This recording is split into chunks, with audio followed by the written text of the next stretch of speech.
Hey everyone, welcome to another video with myself, Warnaar. Today we're doing another reaction video. I know I've done a few lately. I'm going to try and mix it up with some other videos. But this video is actually called Inside the Van, and we're looking at the Arrival van.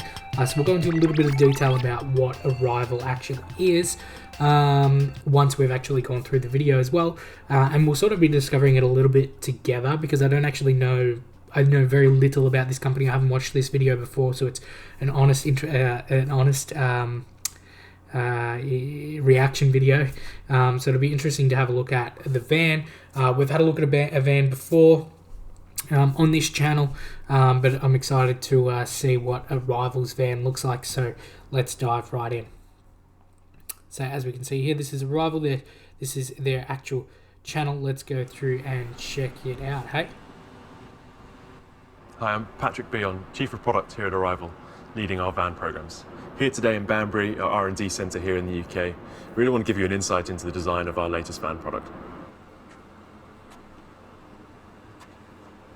So everything we do at Arrival is designed to make sure that we can offer fleets vehicles not only at a price comparable to that of diesel competitors, but actually we design everything from the ground up. So the platform architecture, the components, the body structure, the materials, and the software that powers our vehicles to make sure that we can make a vehicle which is not only more efficient in its cargo volume, its payload, but that we can really target technologies and features specified and optimized for commercial fleets. So the problems that I've mentioned that we've solved in terms of the materials technologies, the platform architecture, the components, everything we do it to enable scalability. We know that for big fleets, servicing and the daily checks in the vehicle are really important. Check out those lights there. They're really cool. So they're like projector lights, but they obviously have that little LED ring around them. But they're projector lights, so they're extremely bright, extremely efficient. They are expensive to replace, but they're perfect for an electric vehicle. And obviously with newer cars now, a lot of them have it. It's very popular on newer cars, especially luxury cars, but they do work very well, and they a lot of them can dip. They can also turn side to side and things like that automatically. I know a lot of cars for a long time now you've been able to do that manually, but they do it automatically as well. Now that's not with all projector lights, so I'm not sure based on this model, but projector lights are really good quality lights. They are expensive to replace, but they generally last a long time as well. I know on the car that I used to have, I never ever had to replace the projector lights in them, and it managed to get up to close to 250,000 Ks. Lights still not replaced that I know of. For big fleets, servicing and the daily checks in the vehicle are really important, and we want to speed those up as quickly as possible. You have a single integrated point for all service connections here at the front of the vehicle, all of the coolant, brake fluid, windshield reservoir, all in a single place. The software is equally as important. So all of our vehicles are fully connected. Now obviously this is an electric, or it's an EV, it's an electric vehicle, electric van. So I'd be interested to know what sort of, how their braking regeneration is, because I know a lot of companies are very competitive, especially with the EV technology. They're very competitive with their braking regen on what sort of efficiency they can get out of their braking in terms of recharging their batteries. And therefore benefit from over-the-air updates for the life of the vehicle. So the over-the-air updates and the connectivity give us the ability to monitor some of the key health aspects of this vehicle. Thermal management system, battery management system, powertrain system, thermal management. So I want to go back to this screen. Now, I don't want to pick on it too much because obviously, this is the first time I'm seeing it. I don't know much about it, but obviously it looks very similar to Tesla's, entertainment system, their screen, their command module, whatever you want to call it. But it does kind of look like to me, sort of like the difference between Apple and Android.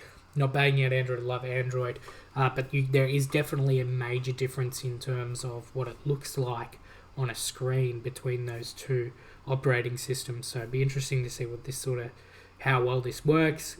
Is it slow? Is it clunky? Is it really efficient? And then obviously they spoke about then over-the-air updates. So be interested to know how they work. Obviously, with a lot of delivery companies, they run these vans 24/7, especially trucks as well. Big trucking companies, especially interstate trucking companies, they have their trucks going 24/7. The only difference is one person jumps in, one person jumps out, or someone sleeping in the back away from, the depot or home. So it'd be interesting to know whether you can actually update these without it having to be stationary. Because I do know the Teslas, quite often they do have to be stationary when you're updating them. Give us the ability to monitor some of the key health aspects of this vehicle: thermal management system, battery management system, powertrain, door status, etc. So not only can we monitor the health, but we can forecast what issues we're seeing in the vehicle. We offer a number of different heights and lengths. So we have 3 heights of vehicle, a 2.7. Again, but this is interesting up here. I'm assuming this is a camera. So rather than them using a traditional mirror, they can use a camera, and then there'd be a screen somewhere, whether it be on the side of the vehicle or whether it be in the middle, so that you can see on either side. But obviously with a van, it's extremely important. When vans are full, they and just because of the design of them, they generally have a lot of blind spots. So it's important that when vans are made, that those blind spots are accounted for. Especially when you think about it, like if you owned a small business, right, and you buy 5, 6, 7, 8, 10, 20, 30 vans a year, you're going to be test driving new vans whenever they come out with a new model, and you're going to be test driving it. And one of the main things that you would focus on is what kind of blind spots are there, because if you own a vanning company and somebody crashes the van, obviously premiums go up. You're paying more in insurance, so you want to know how safe it is. Built around that process of walking on and off the vehicle 200 times a day, a 2.4, and then a sub 2 meter roof height. I actually really like how that window sort of pops down. I assume it's electric. It's pretty interesting. Hey, it's kind of like a window pocket, but not the. It looks like the entire, like the outer window, like the main window, is somehow attached to the front windscreen. So that would be interesting. Right, for our customers that need vehicles in urban areas, multi-storey car parks, etc. Battery pack in the centre of the floor for a low centre of gravity. So this vehicle here, 5.8 metres long, 14 cubic metres cargo capacity. Again, that we make sure that every vehicle we offer has greater cargo capacity over the footprint of the vehicle compared to any other vehicle available. This is a thermoplastic composite body structure. We want to be able to bring a number of different vehicle lengths, heights, and configurations to customers around the world quickly. And to do that in a cost and a time efficient way means that we have to really rethink the traditional processes used in body structure. So where traditional vehicles are using complex, expensive, high pressure stamped metals, which are then painted, we have built a new body structure entirely and a new proprietary material from the ground up. All of these panels are fully recyclable, so at end of life, or in the instance that we do need to replace a panel, we're taking this part, putting... I do find it interesting that a lot of EV companies now are trying to change the way that cars are manufactured, and I do find it somewhat necessary, especially in today's day and age where steel is very expensive, and at the moment it's very hard to get parts outside of China or other areas where car parts are made. And it does make sense, especially if you're a small EV company and you have the opportunity to build from the ground up. Why not manufacture as much of the parts yourself as you possibly can? But I also do worry that with companies like this, that they're trying to reinvent the wheel a little bit rather than just sticking with the tried and true. Because when you look at, in terms of body structure and things like that, Toyota, Ford, companies like that, they have it down to a T. Especially Toyota, I don't think anyone is going to be able to beat them anytime soon in their manufacturing capabilities, including Tesla. But I think Tesla are going to do very well. But yeah, the manufacturing capabilities are huge. Yes, I do think those companies are going to have to change the way they manufacture their cars when they transition to EVs. But in terms of the major bodies, I don't think it's going to be major changes for them. I don't think it'll be as major as what some people are predicting. So I don't know why EV companies aren't trying to model these other manufacturers as much as they are trying to change the status quo. Putting it through a recycling process and really finally bringing a circular economy to body structures. So I'd like to show you a few of the really special features about this product. So we've integrated a set of hardware to enable a lot of safety features that are becoming quite accustomed on passenger vehicles, not necessarily commercial vehicles. So here we have 2 cameras at the front, 2 on either side, 1 at the back, and combining that with a set of ultrasonic sensors around the vehicle. I want to go back to this section here, and I just want you to have a look up here. As you can see, you've got the windscreen wipers up here. There's nothing protecting them whatsoever. I know with a lot of vans, they have like a little lip down the bottom, and that covers the windscreen wipers. And this is really important because quite often, you know, you could be in a regional area out in the country, and you know, you're going under tree limbs and things like that. You know, a tree limb would quite easily take that out, and then you've got a replacement on your hands or some form of repair. So that might be a little bit of a design flaw there. Not sure why it needed to be at the top, revealed like that. That with a set of ultrasonic sensors around the vehicle and radars front and rear.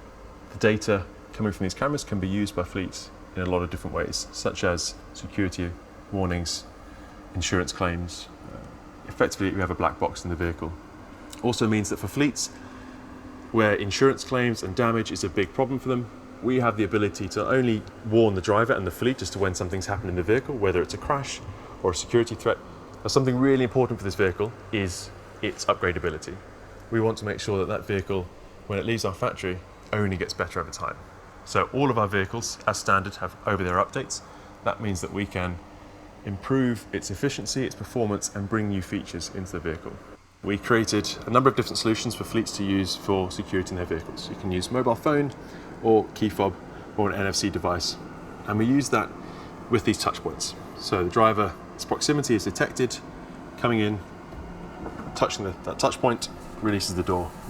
That is unreal, and I know this is not new technology. There's EV companies doing this already. But you know, if you own a van company, you're currently using, you know, one of the Ford vans or the Renault vans or any of those, they're still got the old sort of traditional, you know, press the button to unlock the car, and that requires some sort of, you know, it requires your hands and your fingers, whether it's on the door, whether it's actually on the key.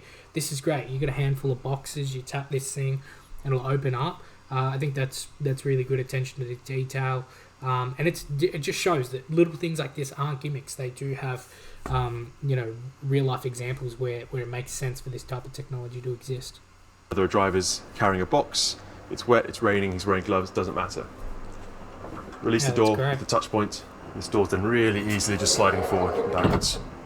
And that gives you this really compelling aperture. I kind of would have liked to see that door automatically open. That would have been interesting.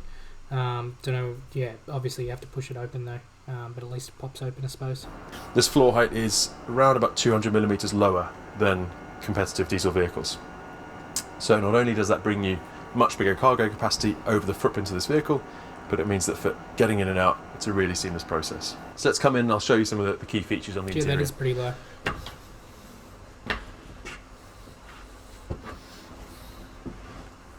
So by designing the vehicle from the ground up, we've really managed to exploit a few benefits in this. That's actually unreal. If you're running like really small, if you're running like small parcels and things like that, you don't want them on the seat next to you and things like that. You can just get up, go straight to the back of the van, wherever you need in the van to get what you want, and just walk out the front door. That's unreal. And I think that makes a hell of a lot more sense than just having a bay of 2 or 3 seats and then having a completely different sliding door and back door that you have to get to. Obviously, you still need those. I think they're important, but I like that you can access everything pretty much from the driver's seat. You get up and you got access to everything. This vehicle, we've pushed the driver as far forward as possible. We've pushed the dash line very low down, and we've opened up this very expansive visibility from the driver's seat. Of course, getting that driver far forward as well just maximises that cargo capacity I've talked to you about. So we've designed the vehicle to make sure that the driver's got as fewer distractions and interactions as possible.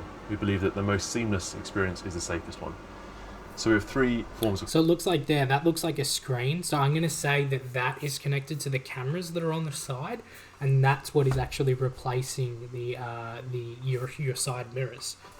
Control. Here on the steering wheel we have these directional pads, and they're used for audio, GPS, voice control, etc. And then we use stalks for gear select. Looks like there's a little bit of an LED display there. Be interested to know if that's like speed or anything, or is that just a little light? Park, reverse, neutral drive, lights and wipers, and we combine that with voice control, which we want drivers to use as much as possible. And importantly, this content can be customized for vehicles for different customers. So we want to make sure that if there's any third-party app, any other functionality that fleets are using, they can integrate it directly into their vehicle. That's fantastic if you're using, say, for example, a fleet management app or a delivery management app that has like a list of your customers, what are the deliveries for the day, what's your actual GPS routes to have the most efficient route. That's really good that they have that third-party option. And so for the walk-in configuration here, we have this raised pedestal and a flat floor, as I mentioned, running from the front of the vehicle all the way through to the back. Really trying to make sure that anything fleets need, the ways in which they're going to utilise this vehicle, is catered for as simply and as low cost as possible. So here, I love the LED lights that run through the middle there. That's better than just the traditional globe that's in there. I know some vans don't even have that. That's fantastic. It looks sleek, it looks great, and it's super functionality. here you see one form Super functional. of the rear Making my door. own words there. We have a powered roller shutter, again activated by a capacitive touch point, so the driver doesn't need to have their hands free to operate the door. Everything we do at that's pretty arrival cool. is focused at making sure that fleets no longer have to choose between a compromised product or paying a premium in order to bring electric vehicles into their businesses. So one thing I noticed there as well, as you can see on this van here, I'm just going to go back to here we go, perfect view. So obviously this is like a cutout, so that door can slide straight through, so it doesn't actually come out. That's really good for, say for example, if you're in a tight space and you need to get out of the car, you don't have to worry about whether it's going to swing open or hit somebody, or if it pops out and comes out, it just simply slides back. So I actually think that's a really cool design. So I kind of wish there was a little bit more to that. It looks like they've got a bus. That's pretty cool. Maybe we'll do that next on a reaction. I'm going to hold off on watching it. But I actually like that van. I thought it was cool. It was very basic. Obviously, it's just a concept at the moment that I know of. I don't believe that these guys are making a full production yet. Why don't we actually have a look, hey? Let's Google Arrival. No, van. Here we go, zero emissions, mobility solutions. Here we go. Website looks very similar to the other one we were on, doesn't it? And proudly NASDAQ listed. Okay, I wonder if they went through a SPAC. That'd be interesting. So we got, City Centre 15, Arrival bus. Bus looks pretty cool. Manufacturers.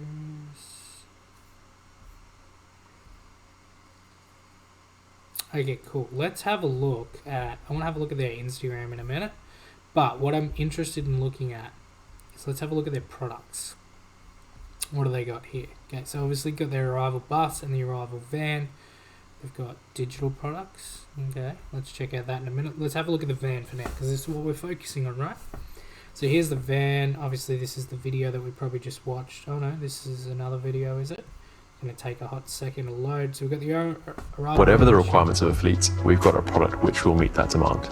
There really is no reason for a company not to be choosing an electric vehicle now.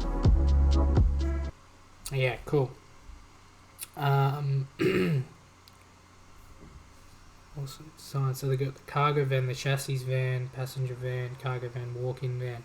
So the walk-in van, I assume, is the one that they actually showed us. Be interested if they make a walk-in van for like that size. That would be interesting. But I really like the walk-in van. It looks really cool. It's obviously about the design. Height length 6.5 meters, so it is quite wide. Like it is quite long. It's not super high. Pretty normal, I think, for a van. All-wheel drive, walk-in cargo. Yeah. Range up to 350 kilometers. I could almost guarantee that almost any van, delivery van, is doing more than 350 kilometers a day. 350 is not much. Seems like a lot compared to what we probably do ourselves going to and from work. 350 in a city, even in a regional area, no chance. I don't think that's enough unless they've got ridiculously fast charging speeds. And when I say ridiculously fast, I'm talking faster than what Tesla have, because a lot of these van companies, they run under pretty strict sort of strict timelines, and quite often these van drivers are having lunch in their vans on the way to the next job. They need to get to the next area, so 350 kilometers isn't that much really, unless you're just running little errands. But even then, do you need a full-size van for that?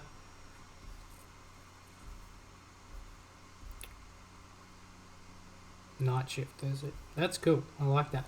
So obviously this looks like a really cool company. I'm going to be doing a little bit more research on this. I'm excited to see what they're actually going to come out with next. I'm excited to see this bus. I really am. I think that's probably going to be my next reaction video, is that bus. I'm really looking forward to that. Thank you very much for watching. I really appreciate it. Please, feel free to like if you like the video. Feel free to subscribe. It really helps me out. Helps me get these videos out. Helps me promote, EVs, right? Like, I think it's really important that eventually we get to, a stage where most of, if not all, the vehicles that we're using are electric. And, I think we all understand why. But electric cars are amazing too. I'm loving that there's all these new car companies. I haven't seen so many car companies, startups come out all at once in such a short period of time. So really exciting to see where this is actually going to go. I'm loving seeing all these vehicles. I don't think all these companies are going to make it, but I still think that they're pushing the envelope. They're helping. They've got their place. And I'm excited to see some of the new technology that comes out. Excited to see this bus, really am. Thanks very much for watching, guys. Talk to you soon.